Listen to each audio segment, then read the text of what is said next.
dessa turma, tá, pessoal? Já estamos quase com o dobro de carga. Dobro não, mas já estamos quase 50% a mais de carga horária. Então, vamos correr aqui para ver se a gente consegue concluir ainda hoje. Vocês estão vendo a minha tela?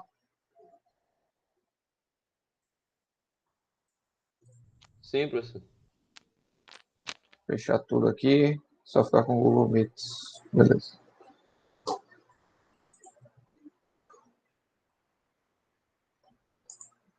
Bom, a gente na aula passada viu a teoria de Rankine para cálculo de impulso, tá? Hoje só falta aqui a gente ver rapidamente a teoria de Coulomb, tá? Que é mais antiga do que a de Rankine, tá? Mas ela, para impulso ativo, ela é mais completa, tá? Ao longo do caminho a gente vai entender. Na verdade, Rankine é uma teoria particular, é um caso particular da teoria de Coulomb. Porém, para passivo, para o impulso passivo, não funciona legal não, pessoal, Coulomb, tá? Tem que ter cuidado aí que em muitos casos é contra a segurança, tá? Dá valores baixos de impulso. Mas vamos lá.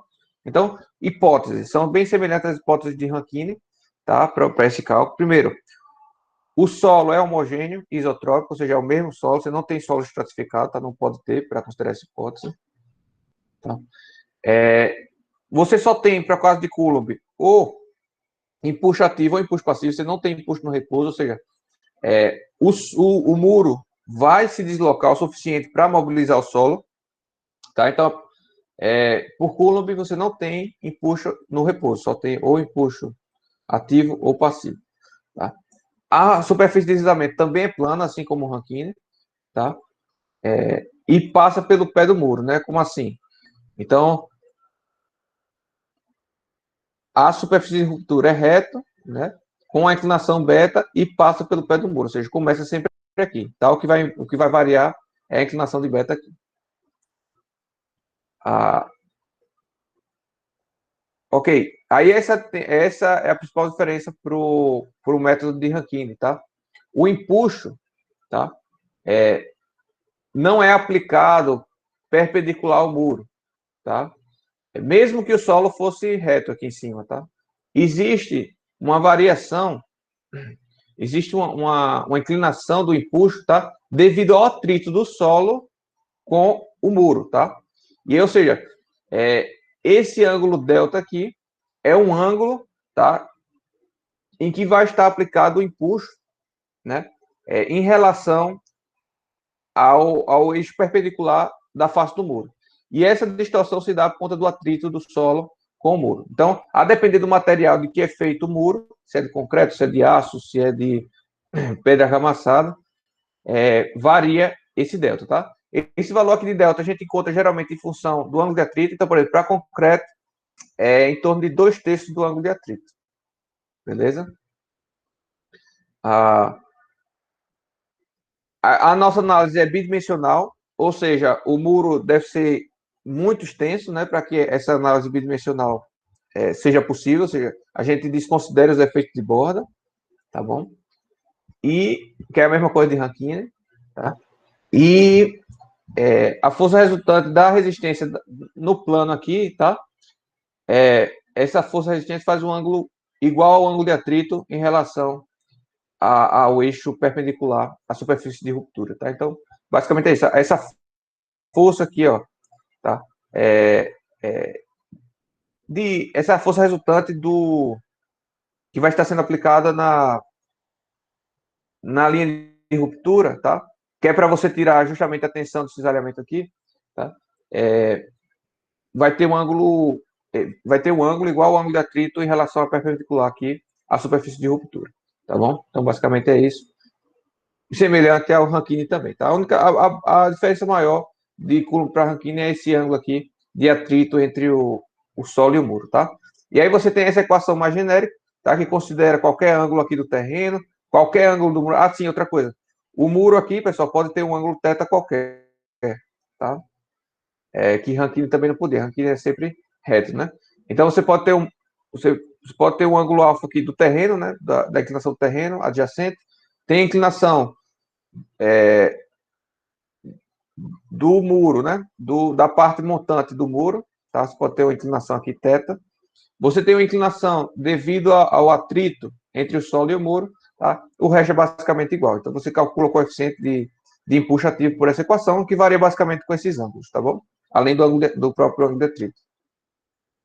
Se nós fizermos um caso particular em que o muro aqui é reto, não é vertical essa face, e o ângulo, e não existe atrito entre o muro e o solo, então a gente vai recair, vai resultar na equação de Rankine, beleza?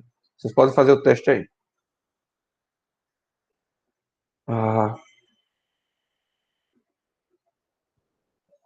E aí você tem algumas tabelinhas, tá?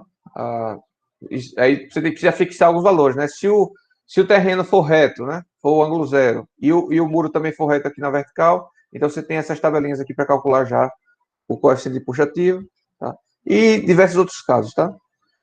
Diversos outros casos. Aí, em várias bibliografias que vocês tiverem acesso, vocês vão ter várias tabelas que facilitam para você não estar calculando isso. Mas hoje, pessoal, com planilhas, né? É mais fácil você fazer a planilha e calcular isso automaticamente, né? O valor correto. Do que estar fazendo média. Porque geralmente quando dá um valor intermediário, aí começa a fazer média, não fica muito legal, não. Tá? Acaba dando mais trabalho do que utilizar a equação direta. Ok. Já o passivo, pessoal, a equação muda pouco, tá? Fica bem semelhante, muda pouco, mas é calculado por isso daqui. Mas como eu falei, eu não recomendo a utilização do coeficiente de impulso passivo por Coulomb, tá? Não recomendo. Tem alguns exercícios aqui, que é só explicando isso, que por que não considerar a teoria o impulso passivo de Coulomb, né? Que é basicamente Lee e Hamilton fizeram um estudo, pessoal, tá? Em que os valores dão bem diferentes, tá? E dão mais próximo da realidade do que o de Coulomb, tá bom?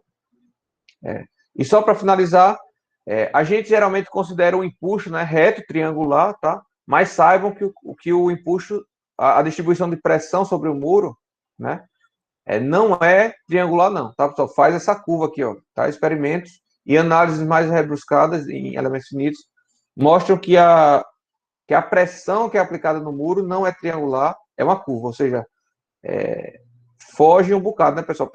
Principalmente no finalzinho aqui, né? Foge um bocado da nossa teoria simplificada.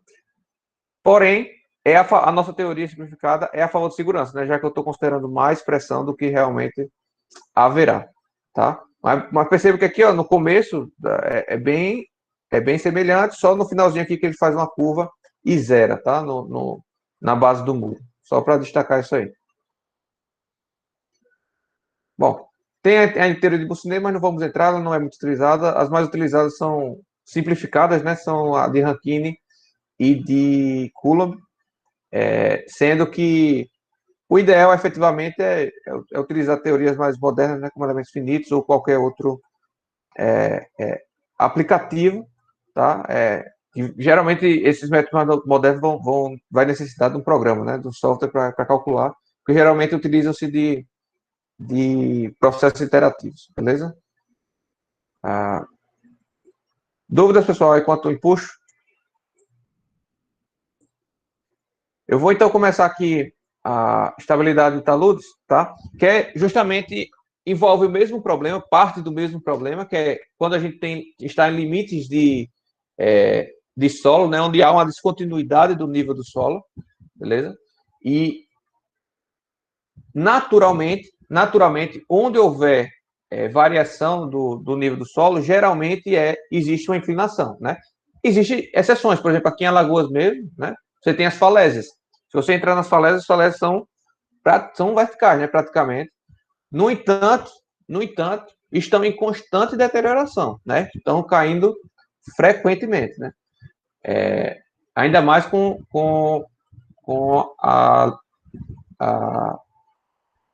a intemperização devido às ondas, né? Tá?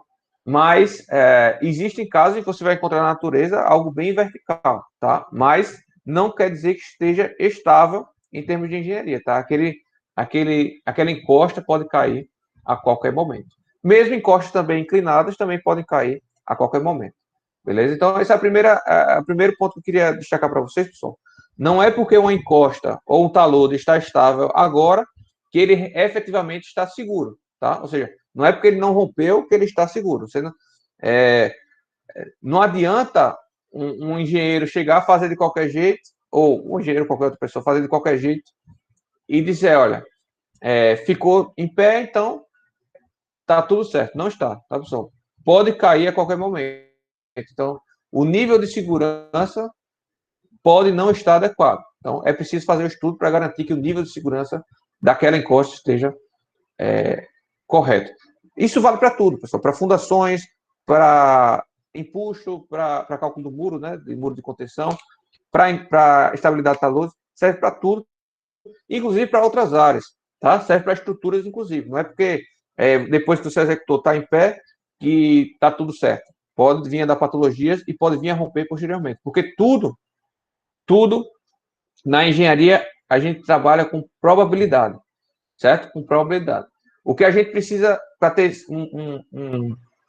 uma obra, um sistema seguro, é um nível de probabilidade, uma probabilidade baixa de ruína, tá? Uma probabilidade baixa de ruína e o quão é essa probabilidade, quão baixa deve ser essa probabilidade, tá? E aí, para cada caso, você tem estudos específicos, tá bom? Então, esse é o primeiro ponto que eu queria destacar aqui. Geralmente, pessoal, quando existe um talude natural, ou seja, existe uma variação de nível, né? Natural já, propriamente dita, a gente chama de encostos, tá? Quando é artificial, né? Seja porque foi construído um aterro, foi feito um corte, né? Para passar uma estrada por baixo, qualquer coisa do tipo assim, a gente chama de taludes artificiais, tá? Ou simplesmente taludes.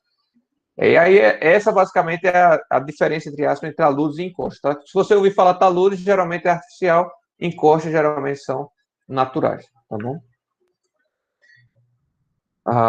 Então, esse aqui é um caso, pessoal, muito interessante, de um porto, tá? De uma fundação de um porto, que sempre estava, com o tempo, né, rompendo, causando patologias. E foram feitas várias tentativas, várias soluções diferentes ao longo do tempo e sempre apresentava problema, tá? E isso, nessa época, não estudava-se estabilidade da luz, não havia nem essa ideia, né, do que era a estabilidade, tá? E aí, por exemplo, eles fizeram a fundação toda estaqueada para conter esse trecho aqui de aterro, tá? Só que aí o solo se rompia aqui por baixo, tá? Se rompia aqui por baixo, e aí afundava aqui a parte superior e subia aqui por baixo do mar, que é que eles não viam, né? Mas aqui, sempre recalcando, era visto, né? E aí, como era uma argila, esse deslizamento se dava lentamente. Então, se fazia uma reforma e só depois de executado e depois de um tempo utilizando é que começava a recalcar isso aqui, tá? A deslizar. E aí, esse foi um dos motivos, foi uma das obras, assim, um dos cases, né? Que foram causas, né? Do surgimento desse tipo de estudo de estabilidade de taludes, tá? Bom, e aí, pessoal, aqui, ó, é um talude artificial, tá? Em que foi feito uma elevação da pista, né, para você chegar no nível da ponte, beleza? E depois de pronto, mesmo com vegetação, veja, mesmo com vegetação, né, o que melhora para não infiltrar água, desmoronou, né? Houve uma ruptura de taludes, né? Aqui já é um talude natural, certo? Então o talude estava bonitinho há anos lá, há anos estava lá o talude, rompeu, né? Aqui em Maceió mesmo, na ladeira da rodoviária, né, nova, há quantos anos está estável aquele talude, né? Ano passado rompeu, ano passado rompeu. Aí a pista fica cheia de terra, né? Pode causar acidentes, né? Eu não sei se tinha alguém por baixo, mas rompeu, tá? E aí causa patologias nas edificações em cima, que estão irregulares, né? No topo do talude ou até na própria encosta, tá? E causa patologia também na pista embaixo, né? Aqui, ó, já uma rodovia também rompeu, ó. Seria um talude artificial aqui, né? Não deixaram a inclinação adequada, tá muito íngreme isso aí. Ele vai e rompe com o tempo, tá? Se vocês viajarem, pessoal, nessas férias para Recife ou para o norte, né? Pegando a BR Norte lá, preste atenção quantas rupturas de taludes existem, tá? Assim, eu acho que se eu for chutar de um em cada 5 taludes que você visualiza na estrada, você vê rompido, tá? Então, você vê que não é feito o tratamento adequado das nossas obras, né? Aqui vejo que rompeu, né? Tá? E esse trecho aqui vai romper com o tempo também, tá? Então, se rompeu, ficou quase vertical aqui, com certeza, com o tempo, isso aqui vai romper de novo, tá? Aqui, ó, já rompendo também, ó, por causa fissuras, tá? Então, ó o problema aqui, ó. A cidade toda embaixo, né? Talude rompeu, ó. Então, perigosíssimo, né? Ok. Mas vamos passar, só são vários casos. Tem também, ó, toda barragem, né, pessoal? Toda barragem de terra, você tem 2 taludes, né? Um de montante e um de jusante. O problema é sempre de jusante, né? O pior caso é sempre de jusante. Geralmente quando falha. E aí é perigoso, né, pessoal? Porque rompendo o talude, você pode romper a barragem como um todo e ter o problema que deu em Mariana, né? E que tem dado em várias outras barragens aqui no redor. Então, o problema todo da estabilidade de barragem de terra, né? É a estabilidade do talude, né? Principalmente o de jusante, tá bom?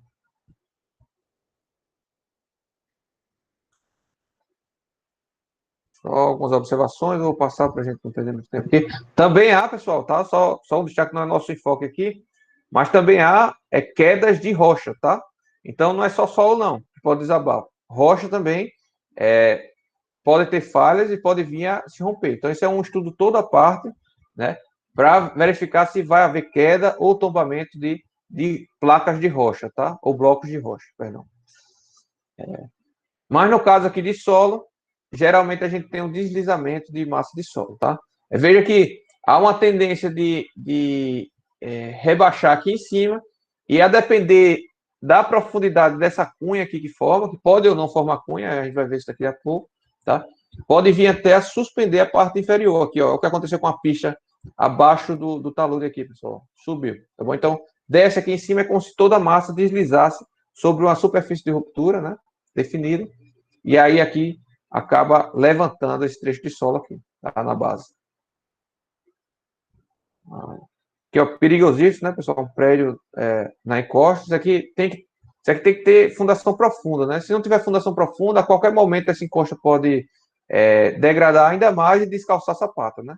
E aí o prédio desaba. Então, geralmente, quando o prédio é encosta, você tem que fazer fundações profundas e garantir que nunca vai haver, pelo menos durante a vida útil do prédio, um deslizamento tão grande a ponto de prejudicar a fundação. Tá bom?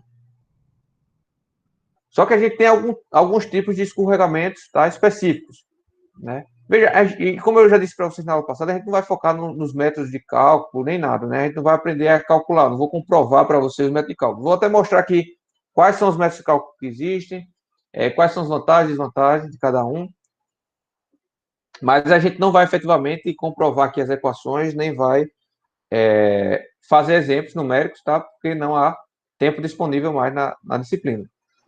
No entanto, vocês vão ver isso em Fundações 2, tá? Não se preocupe. Vocês vão ver pelo menos alguns métodos simplificados em Fundações 2. Mas aqui a gente vai focar justamente nisso, pessoal. Vocês saberem avaliar qual o tipo de escorregamento que pode haver naquele solo, né? Naquele determinado encosto, perdão. E quais são os métodos de cálculo disponíveis, né? É isso que eu quero como objetivo da aula de hoje. Tá? Então, o escorregamento pode ser planar, que a gente chama, tá? Que é basicamente o que a gente utilizou lá para empuxo, né? Para o cálculo de empuxo, a gente admite que há um escorregamento daquele maciço de solo, né? Ao longo de uma superfície de ruptura plana, né? Plano. Mas nem sempre acontece daquele jeito, na verdade, a maioria dos solos não acontece daquele jeito, tá? Geralmente, pode ocorrer em cunha, tá? Seria assim, ó, como se formasse um corte, tá? No terreno, ele desaba, ou em forma escorregamento circular, tá? Circular ou próximo de algo circular, tá? Nada impede também de ser algo misto, tá? Vai depender do solo, né? Das camadas de solo abaixo, tá? Mas esse aqui é o mais comum, tá, pessoal? Que eu vejo mais, pelo menos aqui na região, beleza? E aí você vê que forma uma superfície circular ou próximo de uma circunferência, né? A ruptura, beleza? Certo.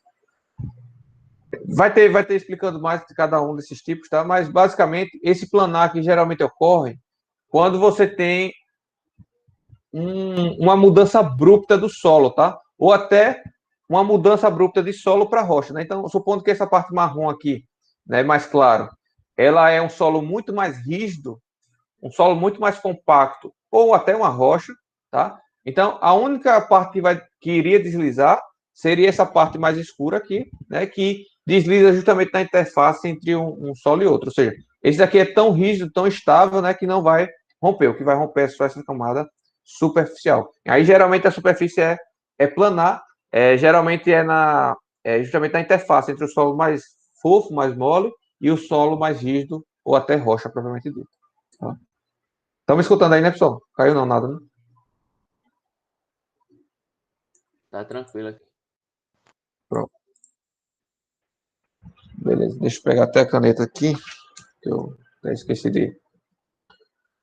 Bom, quando o solo quando você tem uma camada de solo, geralmente não precisa ser igual, tá? Não precisa ser homogêneo, mas com rigidez e com resistência semelhante, tá?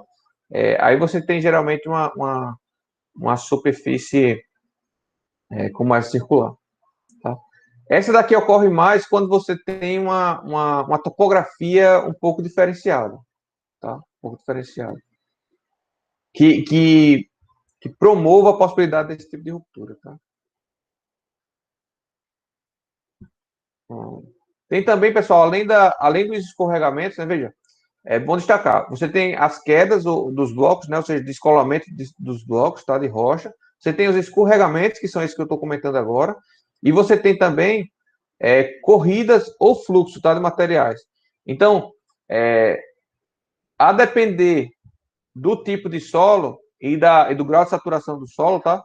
Ele pode, pessoal, ir se deslocando bem devagarzinho, tá? Durante muito tempo, tá? E aí, a partir de um determinado ponto, tá? Esse deslocamento começa a ser tão exagerado, tá? Que parece que o solo é uma água, tá? A esse ponto a gente chama de liquefação do solo, tá? A depender do solo, isso pode acontecer, geralmente quando é solo argiloso, tá bom? E aí você tem como se fosse realmente uma corrida de detritos, tá? É como se o solo fosse em partículas d'água, né? Você fica bem característico de água mesmo, tá? De líquido, né? A esse ponto a gente chama de liquificação. Isso é um estudo à parte de geotecnia, pessoal. Tem avançado muito nos últimos anos, tá? Mas antes de acontecer por vezes nem ocorre esse tipo de problema, né? Essa liquefação. Mas se você tiver uma encosta, tá? Em que você detecta muitas árvores inclinadas, né? Com troncos inclinados, os postes inclinando, né? E pode ter certeza, pessoal, que ao longo do tempo esse solo está se deformando, tá? Está escorregando, tá? Está tendo uma corrida desse material superficial do solo, tá bom? Também existe. Bom, e aí o que acontece, tá? Já gerou um errinho aqui, né? Esse aqui é o ângulo de atrito, né? Considera que esse Ezinho aqui é o... Só um minuto. Esse Ezinho aqui é o ângulo de atrito, tá?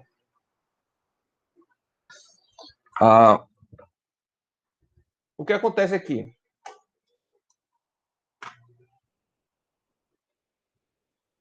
Peraí.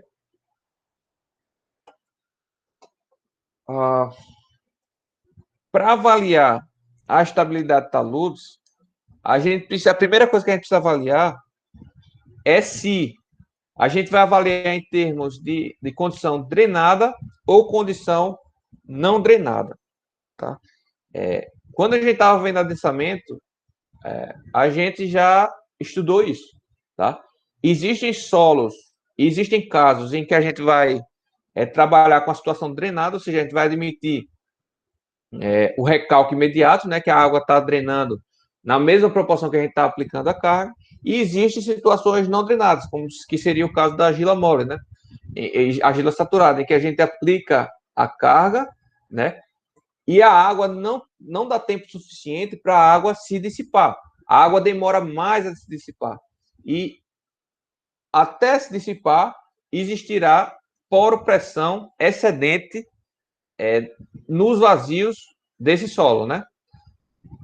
Ou seja, é como se você estivesse carregando a água estivesse pressurizada dentro desses vazios, tá bom? Até o momento em que ela vai escoando, né? Quanto menos permeável for o solo, mais demorado ela para se dissipar, então, portanto, mais tempo demorava para acontecer o recalque, né? Isso também ocorre, a gente precisa fazer essa mesma avaliação para a estabilidade de taludes, tá? A gente precisa saber se no nosso caso lá na prática, eu vou ter uma situação drenada ou uma situação não drenada. Como assim? Tá? Um exemplo clássico disso daqui é uma barragem, tá? Quando a gente avalia a estabilidade de taludes de uma barragem. Veja, uma barragem de água, vamos supor, ela está sujeita, barragem de terra, tá? Imagine sempre barragem de terra aqui, a gente não vai falar, não está falando de barragem de concreto. Sempre que a gente vai estar falando aqui é barragem de terra, tá? Vantagem de trabalhar com barragem de terra é mais barato, né, para executar. Desvantagens, você precisa ter um controle muito bom e uma manutenção muito boa, porque senão rompe facilmente barragem de terra, beleza? Mas vamos voltando aqui ao assunto que eu estava, né? Numa barragem de terra, né, que você está acumulando água, essa água que você está acumulando no lado montante, né? Deixa eu desenhar aqui mais fácil. Então, deixa eu supor aqui uma barragem de terra, tá? Em que você está acumulando água aqui em cima, né? Para que você acumula essa água? Para servir de reservatório, para consumo humano, para utilizar como para gerar energia elétrica, né? Que geralmente quando é para energia elétrica não é de terra, geralmente é de concreto, né? Mas por vários motivos, pessoal, você acumula água, né? Aqui. Então aqui é o nível de água, tá? E aqui é solo, né? Tá? Então, ou água a um nível menor, né? Então, essa água aqui que está desse lado, o nível dela varia, tá? O nível dela varia por vários motivos. Varia porque o rio ou o curso hídrico deixa de fornecer água, fornece pouca água, né? Escoa pouca água para cá, ou seja, problema de chuvas, né? Etc. Aí você tem a evaporação, tá? Você tem o consumo propriamente humano, né? Dessa água. Esse nível varia, tá? Esse nível varia. Eu acho que isso é ponto passivo, né? Nossa discussão, tá? Se ele variar muito rápido, se esse nível do nada desce assim, em um dia, em meio dia, em 12 horas, em algumas horas, desce alguns metros, tá? 10 metros, 5 metros, 10 metros, tá? Dependendo do tamanho da barragem, tá? Vamos supor que em algumas horas essa água passou a ser aqui, nesse nível aqui, tá? O que é que vai acontecer? O nível de água que estaria na barragem, veja que se a barragem estiver cheia aqui, a água, tá? Geralmente ela tem uma linha piezométrica mais ou menos assim, ó, tá? A depender se vai ter dreno ou não. Tá? Mas o nível de água do maciço terroso geralmente varia, né? Do ponto de nível de água montante até o de jusante aqui, né? Ah. E aí, se esse nível d'água cai bruscamente, o que é que vai acontecer? Essa água que está aqui no maciço terroso, ela não sai junto, tá? Porque geralmente o solo de barragem é argiloso, né? Justamente para a água não passar com muita facilidade, né? Então, o que acontece? Se essa água fosse diminuindo devagarzinho, essa linha piezométrica ia acompanhando essa variação do nível d'água, tá? Então, com o tempo, seja um caso, seja outro, a linha piezométrica vai mudar para essa segunda situação aqui, tá? Então, era essa daqui quando cheia, e quando seca vai estar essa daqui. Agora, o problema é, se esse nível de água varia muito rapidamente, essa minha linha piezométrica não vai variar tão rápido. E nesse sentido, eu posso ter uma situação intermediária aí, uma situação no tempo, né? Estou falando no tempo, em que o meu nível de água está aqui,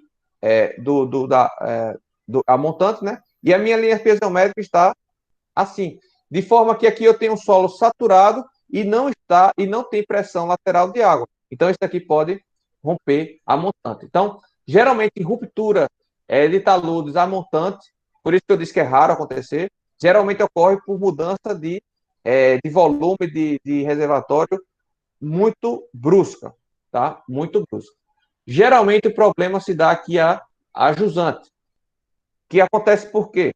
Também por questão de água, tá? Mas aí não entraria no caso aqui de ser drenado, não. Mas vamos supor que esse meu nível de água está aqui em cima, né, da barragem. Então a minha limpeza métrica vai fazer natural, faria algo assim, tá? Faria algo assim. Só que acontece, parte desse material aqui saturado geraria instabilidade desse meu talude aqui ajusante, tá? Esse meu talude aqui ajusante romperia mais fácil se tiver água aqui nessa região. E aí o que acontece na prática? A gente coloca um dreno aqui, ó, um dreno de pé que a gente chama, tá? Na parte inferior da barragem. Também pode ser um dreno vertical aqui, tá? Mas o intuito, deixa eu mudar a cor do, deixa eu mudar a cor do. É porque vocês teriam que ter uma aula de barragem para isso, tá, pessoal? Então, estou explicando só de forma bem superficial para vocês entenderem o que pode gerar a ruptura do talude, né? Mas, geralmente, na construção, a gente faz um dreno aqui, tá? Esse achurado aqui vermelho, e a gente força com que a água tome, essa linha piezométrica aqui, ela tome um novo caminho, e aí ela vai fazer mais ou menos isso aqui, ó, a linha piezométrica, tá? Então, se a gente garantir que esse dreno funciona, isso tudo aqui vai estar seco. A gente garante que isso aqui está seco, e aí esse talude tem mais resistência, tá? Tem mais resistência. Se esse dreno falhar por quê? Porque entupiu, qualquer motivo, tá? Chegou o fim da vida útil dele, tá? Ele pode parar de funcionar. Cadê o meu pincel? Aqui. Então, se esse dreno deixar de funcionar, a água volta para esse nível original dela e aí pode romper esse meu talude, tá bom? Pode romper esse meu talude, porque o meu talude foi dimensionado para uma situação seca, tá? Então, geralmente, quando o talude a jusante rompe por esse motivo, a maioria dos casos, tá? E quando o talude de montante rompe por essa variação brusca do nível d'água, tá? Existem outros motivos, né? Por exemplo, se você tem aqui água, tá? E essa água está movimentada por algum motivo, né? Tem alguma turbulência aqui, tá? Pode acontecer de causar uma intempérie aqui, né, nesse pé da barragem, e aí a barragem vinha pode ocorrer uma intemperização, perdão, desse pé da barragem e a barragem vinha romper, tá? Então, geralmente é comum a gente utilizar o que a gente chama de enrocamento nesse talude, que é como se você botasse uns blocos de rocha, né? Para impedir que haja a intemperização desse talude, tá? Outro caso possível, né? Você pode ter fluxo de água aqui por baixo, tá? Fluxo de água aqui por baixo, que aí causa que a gente chama de areia movediça, né? Você causa uma pressão negativa aqui tão grande que esse solo fica meio solto, né? Meio não, fica solto um para os outros e acaba que você fragiliza a base da barragem aqui, a jusante, né? E aí pode vir a romper também por conta disso, beleza? Mas, geralmente, ruptura da jusante devido à falta de manutenção no dreno, tá? E aí acaba que satura a barragem, satura esse trecho do talude aqui que era para estar seco e aí o solo rompe, beleza? Então, mas voltando aqui ao que eu queria falar sobre análises drenadas e não drenadas, é o seguinte, se um caso de uma análise que você deveria fazer não drenada, perdão, se esse nível d'água variar bruscamente, esse trecho aqui eu tenho que considerar eu tenho que considerar avaliar essa resistência como não drenada, porque ele não vai dar tempo de drenar por um certo período. E nesse certo período pode vir a romper. Então eu tenho que avaliar para o caso drenado e para o caso não drenado nesse intervalo de tempo, beleza? Então, obras de geotecnia, pessoal, geralmente a gente tem que avaliar em estágios. Eu já comentei com vocês em outras aulas, né? Geralmente a gente tem que estar avaliando em etapas. Etapa antes da obra, etapa durante a etapa durante a parte inicial da obra, durante a etapa final da obra, depois de concluída a obra e ao longo do tempo. Tá? Geralmente, principalmente com barragens, a gente tem que avaliar todas essas situações, beleza? E aí, a gente pode ter um caso drenado ou não drenado, né? E aí a gente vai ter análise a longo prazo ou a curto prazo, tá? E aí, para cada uma das situações, a gente vai ter que analisar de uma forma diferente, tá? Para análise de situação drenada, tá? A gente tem que utilizar tensões efetivas, tá? A gente tem que fazer os cálculos para tensões efetivas, ou seja, desconsiderando, né, a poropressão, né? Poropressão, a gente desconsidera para calcular as tensões efetivas, né? Então a gente pega as tensões totais, né? Pega as tensões totais e subtrai da poropressão, né? Ah, já para o caso não drenado, a gente tem que avaliar as tensões totais, tá? Então a gente vai usar direto as tensões totais, beleza? E se for um solo argiloso, a gente ainda deve considerar, se for um solo argiloso saturado, perdão, o ideal é considerar o ângulo de atrito igual a zero, tá? Considerar apenas a resistência, tá? A tensão de resistência, o que a gente chama SU, tá? Que é apenas a coesão da argila no estado saturado, né? Então, argilas moles saturadas, a gente avalia geralmente apenas com a resistência não drenada. Então, aí vocês começam a recordar das aulas de resistência, em que a gente fazia análise o ensaio triaxial. Pode ser drenado, pode ser drenado e consolidado, pode ser não drenado e não consolidado, né? Então, cada ensaio desse seria válido para um caso desse de obra, tá? Para um caso desse de cálculo, tá bom? Então, essa é a ideia. É o que eu estava explicando agora. Beleza. E aí eu queria entrar um pouco para falar com vocês sobre fator de segurança, tá? Mas antes de falar de fator de segurança propriamente dito, que eu já utilizei lá no caso do exemplo da resistência, né? Eu queria fazer os comentários, tá? Ah, deixa eu ver se eu estou online. Checar, acho que estou, né? Primeiro, geotecnia, ainda hoje, tá? É analisada por meio de análise de tensões admissíveis, tá bom? Tensões admissíveis, que a gente chama.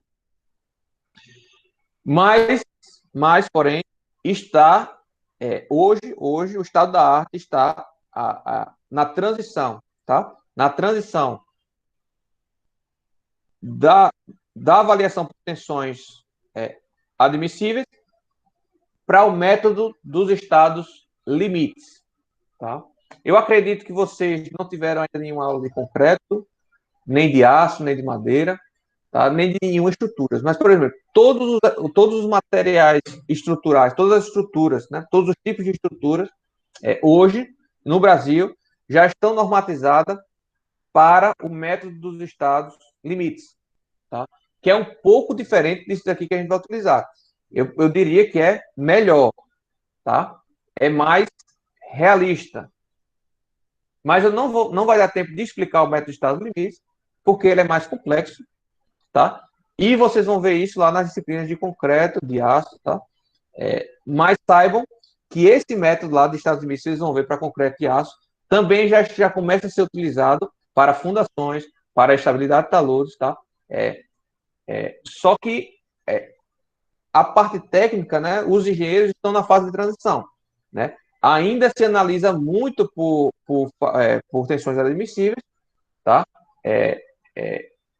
E alguns escritórios já estão passando, já estão evoluindo para o método de estados limites, beleza? Então, o que eu vou comentar aqui sobre fator de segurança na verdade, o método das tensões admissíveis. Mas pode ser que daqui para frente, quando vocês se formarem, ou daqui a alguns anos depois de se formarem, não possa mais utilizar esse método um método de tensões admissíveis, tá bom? Então, esse é o primeiro ponto. Então, O método das tensões admissíveis é o seguinte, é bem simples, tá? Ele diz o seguinte, olha, a tensão resistente, tá? Tem que ser menor, perdão, a tensão resistente, né? Tem que ser maior ou igual à tensão solicitante, tá bom? Então, basicamente isso. Então, no caso aqui do solo, a gente avalia a resistência aqui dessa ruptura, né, com tensão e cisalhamento. Então, a tensão cisalhamento resistente tem que ser maior ou igual à tensão, a tensão cisalhante solicitante, né? Então, essa tensão solicitante seria a mobilizada, que ele está chamando na figura, né? Ou seja, o peso que essa cunha causa, né, cisalhando aqui nessa superfície, seria a minha tensão solicitante, que a gente consegue calcular por meio de equilíbrio de forças, né? E a tensão resistente a gente obtém a partir dos ensaios lá do cisalhamento direto, triaxial, né, e tudo mais. Então a gente tem que fazer essa avaliação. Depois que a gente conhecer a resistência, a gente compara a tensão solicitante, tá? Se for maior, então tá tudo certo. Só que não é bem assim, tá? Porque se isso ficar muito próximo, se a resistência ficar muito próximo da solicitação, pode ser que em algum caso, né, durante a vida útil da obra, por algum momento, por algum breve momento, né, a tensão solicitante aumente, né, e venha romper. Seja o seu talude, seja a sua estrutura de concreto, seja a sua estrutura metálica, o que é que seja, tá? Então, o que é usual, né? Por outro lado também, esses valores aqui que a gente está escolhendo como resistência e solicitações, a gente está dizendo categoricamente que a resistência é X e que a solicitação é Y, né? Porém, essa solicitação varia com o tempo, tá? E pode estar errada. Pode estar errada, tá? Assim como a resistência varia com o tempo e pode estar errada. A gente pode estar avaliando errado, porque a gente obteve essa resistência a partir de ensaios experimentais, né? Que por si só já tem erros, né? Então a gente está aproximando uma reta a partir de pontos, né? Isso já gera um erro. Segundo, o ensaio propriamente dito, a manipulação da amostra já pode ter gerado outros erros. Então, a gente está dizendo, olha, a resistência é tanto, mas pode ser inferior, pode ser até superior também. Mas a esse tipo de comparação a gente chama de análise determinística e probabilística. Tá? Então, veja, a gente está determinando que a resistência vai ser aquela, X. Né? E na verdade, não é X, tá? Muito provavelmente não vai ser X. Ou vai ser um pouco maior, vai ser muito maior, vai ser um pouco menor, vai ser muito menor, tá? Existe uma probabilidade desse valor que a gente acertou, que a gente colocou, ser correto, tá? Então, o método dos estados limites, ele já faz uma avaliação probabilística do problema. Aqui, no método das tensões admissíveis, é tudo determinístico. A gente está dizendo, olha, a resistência é X, a solicitação é Y, eu vou comparar as duas. Se a resistência for maior que a solicitação, está passando. Sendo que, como a gente sabe que pode haver erros aí no meio do caminho, na análise de tensões admissíveis, a gente divide a resistência por o fator de segurança. Ou multiplica as solicitações, dá no mesmo. Tá? Então, a gente tem o que a gente chama de fator de segurança que a gente tem que considerar nessa hora de avaliar. Tá? A gente tem que dividir a resistência por esse fator de segurança. Então, se vocês já viram lá a aula em que eu faço o exemplo de resistência, né, eu calculo lá de forma manual, né, eu estimo de forma manual o fator de segurança para cada um daqueles pontos. Né? Então, é justamente a diferença, a razão entre a tensão solicitante pela tensão resistente. Tá bom?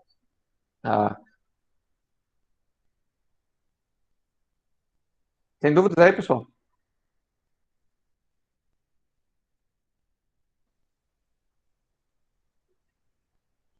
Bom, estão me ouvindo, né? Beleza.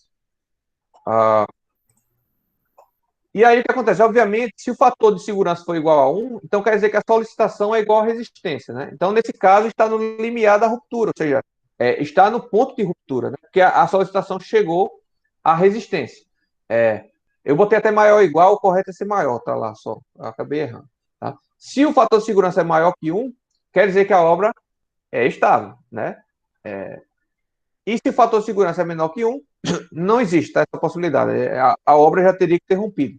Tá? Não tem significado físico. Mas em termos de projeto, você pode encontrar um fator de segurança menor que 1, o que vai indicar que não dá para executar, né? Que senão vai romper, né? Porém, a gente não vai utilizar um fator de segurança 1, tá? A gente vai utilizar um fator de segurança maior, justamente porque pode haver erros no cálculo, tá? Só um destaque.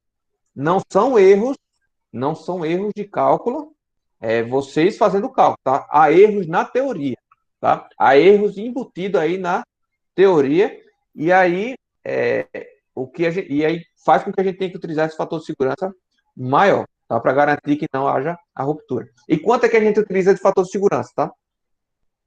No caso de fundações, eu não entrei no mérito, vocês vão ver lá com o professor Delfino, que ele estiver lecionando fundações no próximo semestre. Mas para o caso de estabilidade da luz, eu vou comentar aqui, tá? Para você determinar o fator de segurança adequado, você primeiro precisa avaliar qual o nível de segurança que você quer, tá? E aí, o nível de segurança que você quer vai depender de perdas de vidas humanas, né? Ou seja, de perdas humanas, né? Questão de saúde e tudo mais, de social. E você tem a questão também financeira, tá? Econômica, né? E ambiental, tá? Ou seja, você tem perdas também materiais e ambientais. E aí você vai classificar de alto a baixo, tá? Se for alto, se for uma possibilidade alta de ter, de você perder vidas humanas, né? Como, por exemplo, se você tem um talude do lado, se você tem uma encosta ao lado de um prédio, né? Comercial, por exemplo, né? Cheio de gente, de um shopping, por exemplo, tá? Que pode ter lá milhares de pessoas, né? Então você tem a possibilidade de romper ali, que você pode perder milhares de vidas, né? Então você requer um nível de segurança alto, tá? Então, se há uma alta probabilidade, se há um alto risco, perdão, de perdas de vidas humanas, então o nível de segurança exigido é alto, beleza? E se for o oposto, né? Se for um talude no meio de um deserto, né? Onde embaixo não tem nenhuma edificação, é livre, não tem nenhuma estrada passando, né? Ou até tem uma estrada passando, mas é de baixo tráfego, né? Então você pode considerar um nível de segurança exigido baixo. Essa é a ideia. Mesma coisa para materiais, né? De perda, danos materiais e ambientais, né? Se você tem, por exemplo, uma barragem de rejeito, né? Como foi o caso de Mariana lá que rompeu, né? E Brumadinho também. Então, você tem um alto risco, né, de impacto ambiental severo, né? Então, você tem que considerar que o nível de segurança a ser utilizado nessa barragem será mais alto, né? Porém, se você tem se você está perdão, se você tem uma barragem, né, de água, propriamente de água, e não há nenhuma cidade próxima no curso de água, né? Não há nenhum vilarejo, não há nenhuma cidade no curso d'água a jusante, né? Você pode considerar o risco como baixo, beleza? E aí você tem essa tabelinha, né? De norma, tá? Diga-se de passagem, né? Que se você tem, por exemplo, o nível baixo de perdas humanas, de vidas humanas, e o nível baixo de perdas materiais, também ou ambientais, você pode utilizar o fator de segurança de 1.2, tá? Você tem que garantir um fator de segurança de pelo menos 1.2. Porém, se você tem um alto nível de risco de perda de vidas humanas e perda de materiais e ambientais, você tem que considerar que, no mínimo, um fator de segurança admissível de 1.5, tá? Ou seja, a resistência tem que ser pelo menos 50% superior à solicitação, beleza? Essa é a ideia. Então, aí, a depender do caso, você escolhe aqui o fator de segurança. O fator de segurança também depende se a sua obra é temporária ou se a sua verificação de resistência é temporária ou a longo prazo, né? Porque se for temporária, por exemplo, durante o processo de escavação para construir um muro, né? Ali vai ser entre 2 meses, 3 meses que você vai construir o muro, né? Então, a probabilidade de ocorrer uma falha num trecho tão pequeno de tempo é menor do que durante a vida útil, né? 50 anos, 100 anos. Então, você pode utilizar também um fator de segurança menor. Tá faltando aqui a tabela, mas também existe essa verificação, tá? Aqui é uma tabela específica para barragens, no caso, de lá dos Estados Unidos, tá? Para o caso, como eu disse para vocês, né, pessoal, barragens, principalmente, vários problemas de geotecnia, a gente tem que avaliar em várias etapas. No caso de barragens, principalmente, né? Então, no final da construção, em que você terminou o talude, mas você não tem água ainda acumulada, né? Está se acumulando água com o tempo, você tem que garantir um fator de segurança de 1,3, tá? Porém, ao longo prazo, né, em que você tem um nível de água máximo e pode ficar variando de forma lenta, tá? Você tem que considerar o fator de segurança de 1,5, mas para o caso de rebaixamento rápido, né, que eu comentei lá naquele exemplo anterior, você pode utilizar o fator de segurança de 1 a 1,2, porque você só precisa garantir a resistência durante a dissipação de poropressão daquela barragem, né?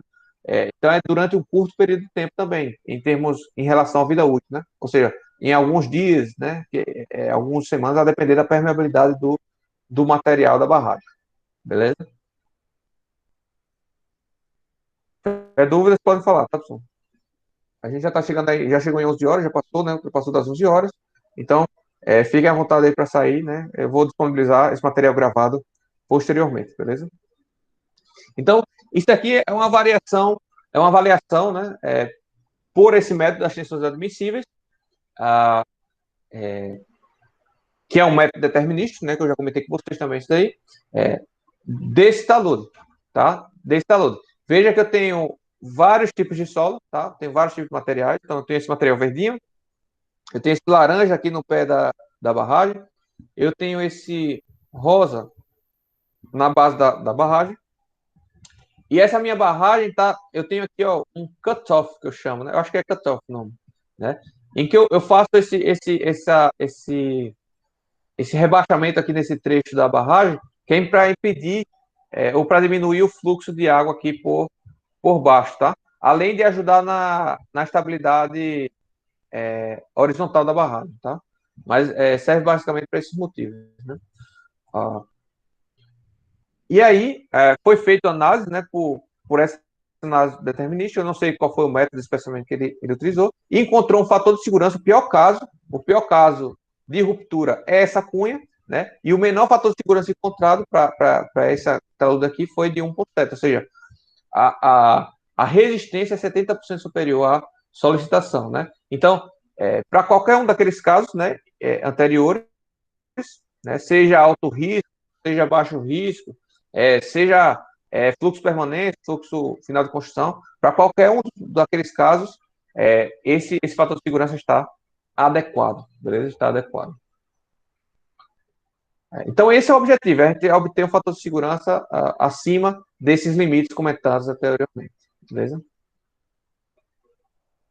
Aí, se não achar, aí você tem que fazer adaptações nesse talude. Você tem que colocar, inclinar mais aqui esse talude, né? Colocar um aterro mais inclinadozinho aqui, né? Mais suave, com a inclinação mais suave. Você pode. Veja que esse aqui, ó, pessoal, aqui embaixo, cisinho é o dreno, tá?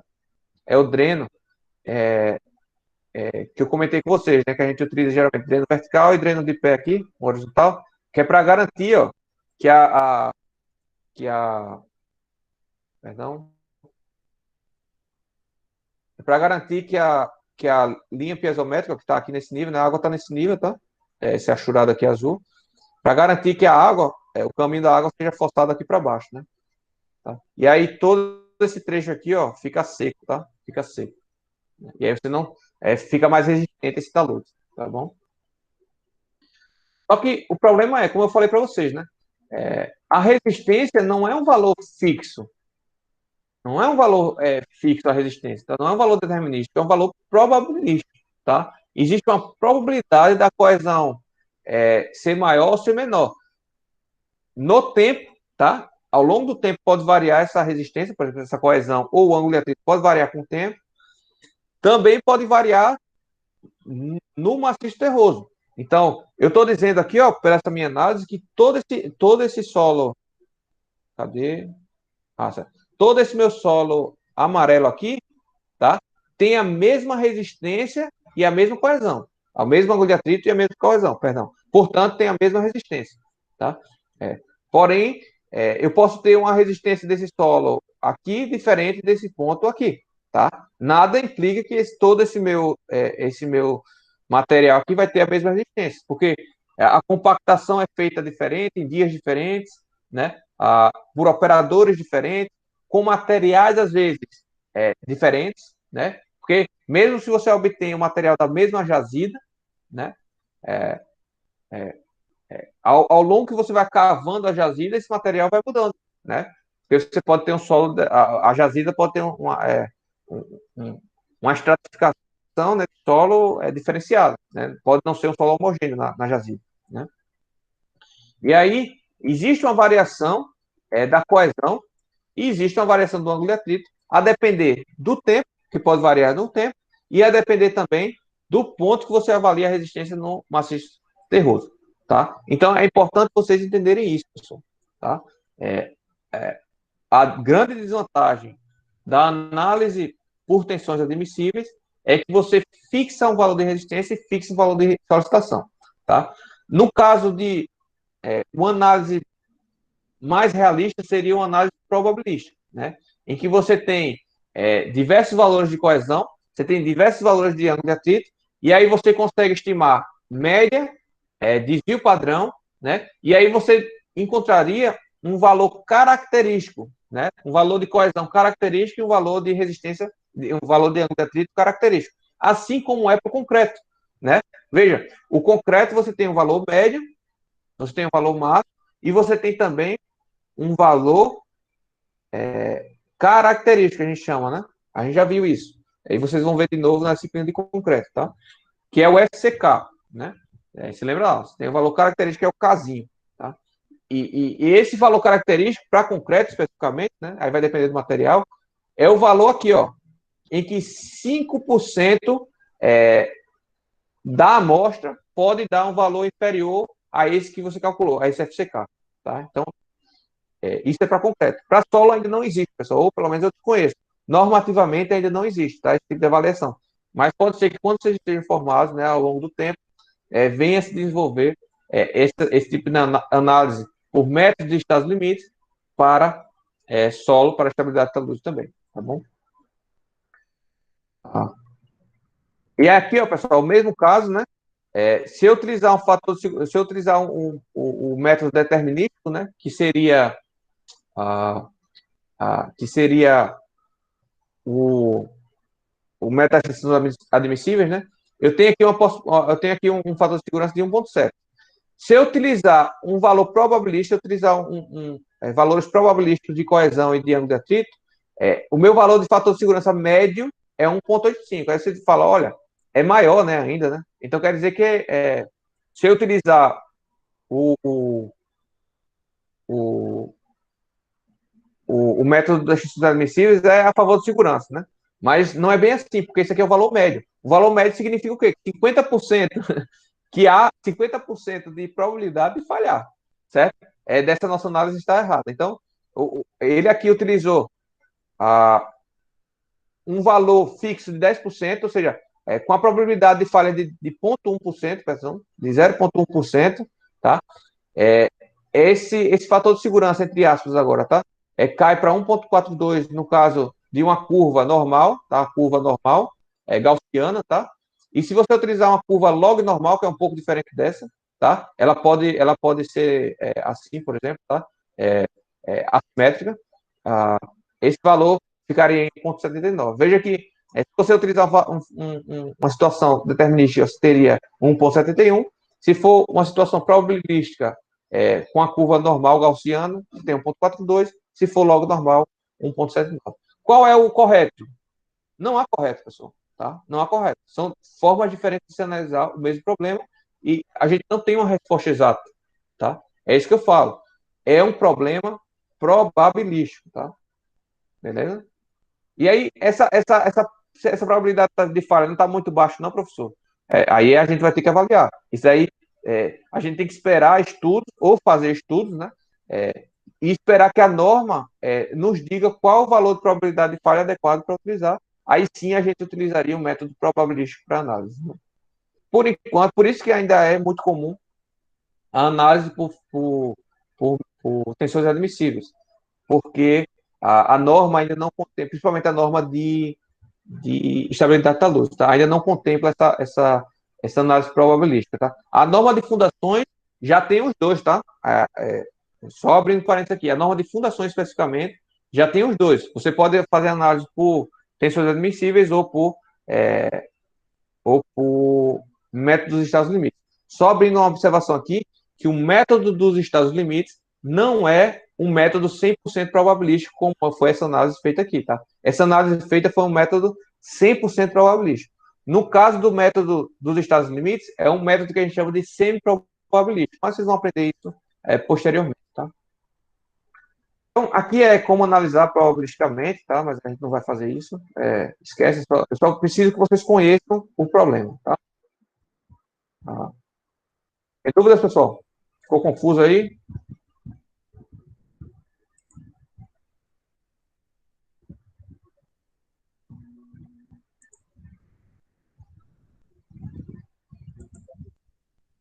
Estamos escutando ainda, né? Acho que tá.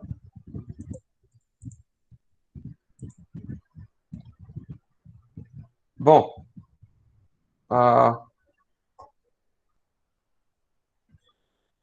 que mais? Deixa eu ver. Tá. E aí, pessoal, como é que é feito? Uma das formas de fazer essa análise de taludes, tá? Ao longo do tempo. Hoje, talvez o mais utilizado, mas não é o mais moderno e o mais realista. O mais realista hoje é utilizar elementos finitos com elementos plásticos, tá? Com plasticidade. Mas nós não vamos adentrar aí, não. Nós vamos ficar aqui no que a gente chama de método das fatias, tá?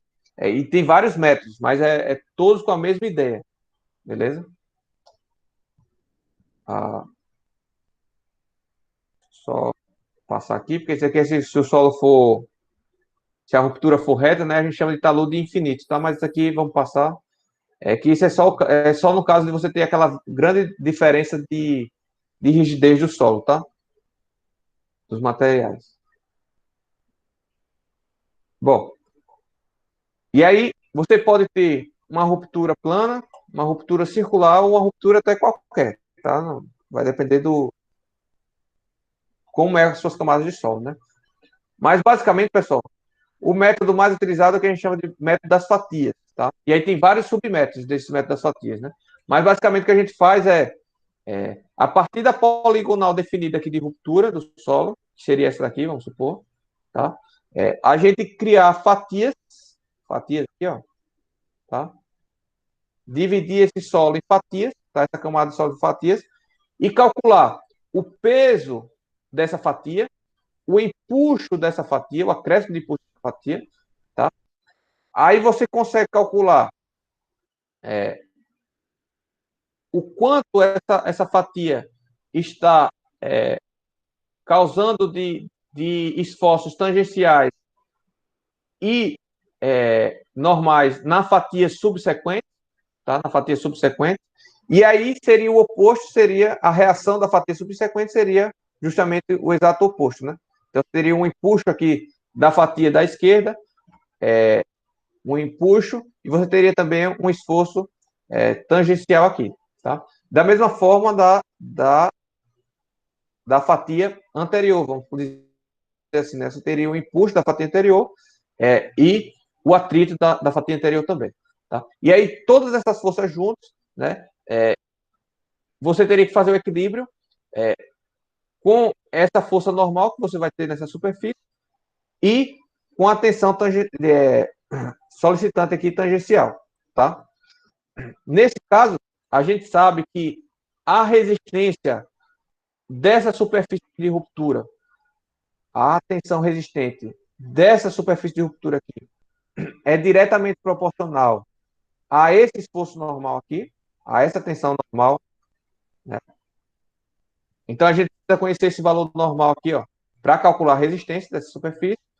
E a solicitação, a tensão solicitante, vai ser justamente igual a esse SM aí, dividido pela área, né?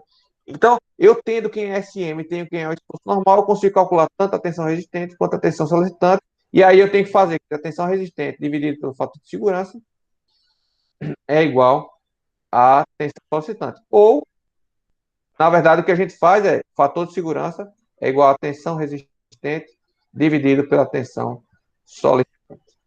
Beleza? É isso que a gente faz na prática, né? Só que o que acontece? Eu tenho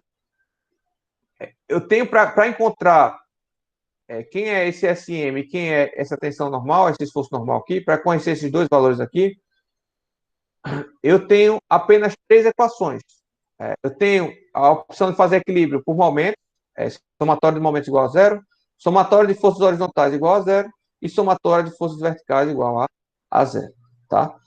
Porém, eu tenho três equações aqui, porém eu tenho mais do que três incógnitas para um caso generalizado, o que me gera um problema indeterminado aqui. Tá? Eu não consigo calcular esses valores SM e esse valor normal aqui, porque eu tenho um sistema de equações indeterminadas. Tá? Eu tenho mais incógnitas do que equações. E aí o que acontece? Alguns métodos, tá? Alguns métodos simplesmente ignoraram alguns pontos. Por exemplo, o método Bishop não considera esse valor aqui, x, tá? Não considera, simplesmente não considera. Diz que não, a diferença entre um lado e outro não é significativa e que vão se anular, tá? E tem vários outros métodos que fazem várias outras simplificações, tá? E tem métodos mais complexos também que utilizam essa hipótese aqui, ó. Eles determinam uma relação entre o, o empuxo horizontal aqui e o vertical, tá? E dizem que essa relação, tá? É um fator, um coeficiente multiplicador que a gente tem que escolher, tá? Multiplicado por uma determinada função, beleza? E aí, nesse caso, você consegue solucionar porque você tem mais uma equação aqui, né? E aí você consegue solucionar o problema mesmo com todos esses valores embutidos, tá bom? Só lembrando que esse valor D aqui é o carregamento na superfície que você deveria conhecer já de cara, porque é dado do problema, né? E o peso da fatia e o empuxo lateral também é fácil de calcular, né? Vai depender das propriedades do solo, né? Do peso específico do solo e do tamanho da fatia, beleza? Então, esses três valores aqui você conhece, porém o resto é tudo indeterminado, tá bom? E aí você tem vários métodos, né? Dentre os mais famosos tem o método de Jambu, Felenius, Bishop simplificado, Bishop modificado, tá? Tem esse método de Morgenstern e Price, tá? Tem o método General Limit Equilibrium, né? O método de Spencer, tem vários outros, tá? Tem vários outros. O que vai variar é quais equações de equilíbrio você utiliza, daquelas, né? Somatório de momento igual a zero, somatório de força igual a zero, né?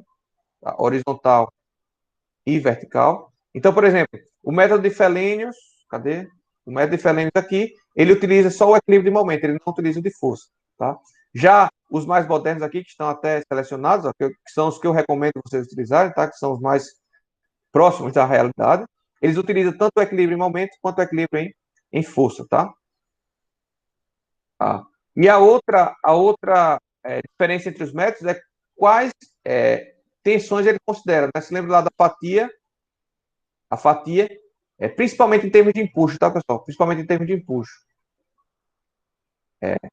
Essa fatia, esse valor aqui, X, esse valor que seria o normal e o cisalhante, ó, Felenius não considera nenhum dos dois, tá? Não considera nem L nem X. Ele diz que não existe esse atrito entre as fatias, né? Então, é como se não existe forças entre fatias, tá? Já Bishop considera o horizontal, o E, tá? Mas não considera o tangencial aqui, tá? No caso do Spencer e Morgan Price, que eu recomendei para vocês, ele considera os dois também, tá? Então, por isso que eu digo que é o mais próximo da realidade. Porque ele considera todas as equações de equilíbrio e considera todos os esforços atuantes, tá? Agora, o problema ele vai depender, esses dois métodos aqui vai depender daquela função fx e daquele lambda, tá? Então, você precisa estar ligado em qual lambda de qual função fx é o adequado você utilizar para cada problema, tá bom? Então, apesar de ser mais próximo da realidade, exige que você tenha um conhecimento maior sobre o seu problema para você utilizar o lambda adequado e a função adequada. Ah, e o que mais que eu queria falar daqui? Bom, basicamente é isso. E aqui são as equações, tá, pessoal? De cada método, tá? De cada método você tem aqui, ó, as equações diferenciais. Eu não vou estar tratando delas, mas basicamente isso advém do equilíbrio de força, tá? Ou de momentos, né? Beleza? Fiquem à vontade para vocês analisarem essas equações posteriormente, inclusive lá na disciplina de Fundações 2, tá? Na disciplina de Fundações vocês não vão ver todos esses métodos, não. Vocês só vão ver os métodos mais simplificados. Porque esses métodos mais avançados, principalmente o Morgan Price e o Spencer, eles só conseguem resolver com software, tá? Com rotinas iterativas, beleza? Aqui são as funções fx, que eu estava comentando, você tem que escolher. Ó, você pode ter uma função fx constante, uma função de seno, metade de seno, né? Tá? Você pode utilizar um seno fixado aqui no começo, tá? Uma função trapezoidal. Tem várias funções. Você pode até especificar uma função, tá? Mas veja, você como engenheiro tem que saber que essa função que você está utilizando é adequada para o seu problema, tá bom? Bom, era basicamente isso, pessoal, tá? Eu queria passar para vocês. Eu vou tentar gravar uma aula, tá? Durante as férias, utilizando software. Eu acho que vocês, alguns já fizeram um mini curso das férias aí, né? Utilizando, né, o software. Mas eu vou tentar gravar uma aula, mas não para agora, tá? Já vai ter terminado a disciplina. Então, vocês ficam à vontade para assistir depois utilizando o software, comparando esses métodos, tá? Com um caso particular, porque não vai dar tempo agora. Beleza? Então, era basicamente isso que eu queria passar para vocês, em termos de conhecimento, tá? Lá em Fundações 2, vocês propriamente dito vão calcular, tá? Eu acho que se for o professor Jackson que vai lecionar, que é ele que vem lecionando todos os semestres, ele, se eu não me engano, ele utiliza o método de Bichet simplificado, ou é o método de Fellner. Ou seja, ele utiliza um método bem simplificado que é para dar para de vocês calcularem nas mãos, tá? Ou no caso no Excel, né? Mas se for um método mais complexo, né, daquele Spencer, por exemplo, aí teria que fazer uma rotina, tá, uma programação para conseguir calcular. Beleza? Então, espero que tenha ficado claro. Nossa aula de hoje vem ficando por aqui e a gente conclui então o conteúdo, tá? Conclui nossa carga horária da disciplina e aí eu fico à disposição para tirar dúvidas, seja dessa aula, seja do trabalho, ao longo da semana, tá, pessoal? Até terminar o semestre letivo, né? Até dar o prazo para você, para a entrega do trabalho. Fechado?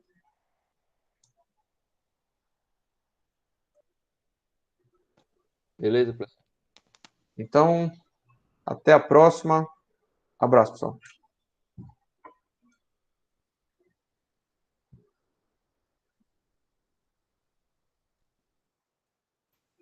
Professor, Hoje não, deixa eu só terminar aqui, parar de gravar, para não ficar muito longa, né, a aula.